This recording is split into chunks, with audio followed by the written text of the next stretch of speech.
नमस्कार, मैं एम के पांडे। हमारी धारा पर आपका स्वागत है। आपको क्या मालूम है कि तुलसीदास का एक बार ऐसा चमत्कार हुआ कि उस चमत्कार के सामने बादशाह को भी नतमस्तक होना पड़ा। बादशाह और कोई नहीं, मामूली बादशाह नहीं, वरन वह बादशाह अकबर था।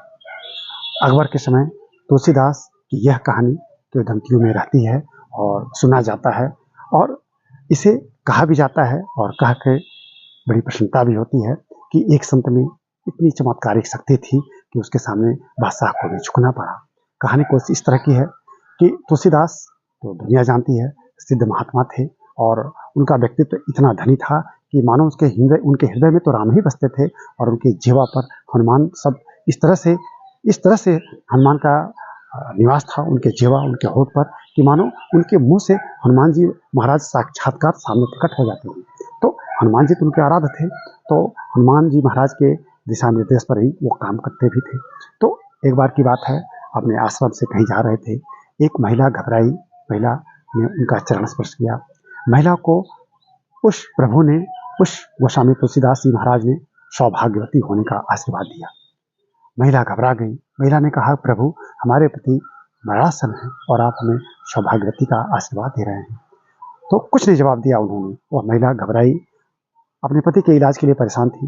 घर जब वापस लौटी, कुछ चिकित्सीय परामर्श या वैद्यों के साथ, तो देखी कि उसके पति जीवित हैं और बातचीत कर रहे हैं, अपनी पत्नी को खोज रहे हैं। यह खबर आग की तरह उस समय संसार में फैल गई कि इस संत महात्मा के आशीर्वाद से तो एक मृत व्यक्ति भी जीवित हो जाता है। यह खबर इतनी अधिक फैल गई कि बादशाह के दरबार तक खबर पहुंच गई। बादशाह अकबर को जब यह मालूम हुआ कि एक संत महात्मा ने गोस्वामी तुलसीदास, एक संत महात्मा जो मृत को भी जीवित कर देता है, उसमें अद्भुत चमत्कारी शक्ति है, तो उसकी इच्छा हुई कि उस संत महात्मा को दरबार में प्रस्तुत किया जाए। उसके आदेश का पालन हुआ, और जब गोस्वामी तुलसीदास को बादशाह के दरबार में प्रस्तुत किया गया, तो बादशाह ने कहा कि गोस्वामी, आप हमारे समक्ष अपने चमत्कार का प्रदर्शन करें। गोस्वामी ने साफ इनकार कर दिया, कहा कि प्रभु, हमें कोई चमत्कार नहीं आता है, हमारे हृदय में तो सिर्फ प्रभु श्री राम है और सब कुछ उन्हीं की कृपा से होता है। हुई है वही जो राम रुचि रखा। बार बार यही लाइन दोहरा रहे थे। बादशाह को गुस्सा आई। उन्होंने कहा कि आपके सामने दो विकल्प हैं, या तो चमत्कार दिखाइए और आपका कोष भरा जाएगा, और नहीं, अगर इनकार करते हैं तो आप दंड के भागी होंगे। तुलसीदास ने बस एक ही लाइन दोहराया कि हमें कोई चमत्कार नहीं मालूम है और हमारे हृदय में सिर्फ प्रभु राम है। जो कुछ भी होता है प्रभु की कृपा से, हनुमान जी महाराज की कृपा से होता है। अंततः बादशाह को गुस्सा आई और उन्होंने आदेश दिया कि इस संत को, इस महात्मा को कैद खाने में डाल दिया जाए, बंदी गृह में डाल दिया जाए। ऐसा ही हुआ और गोस्वामी जी को बंदी गृह में डाल दिया गया। बंदी गृह में एक दिन बीता, 2 दिन बीता, धीरे धीरे वो हनुमान जी की भजन में लगे रहे, हनुमान जी की कृपा होती रही, और उसी बंदी गृह में, उस 40 दिन की बंदी गृह के दौरान, बंदी जीवन के दौरान, उन्होंने हनुमान चालीसा लिखा।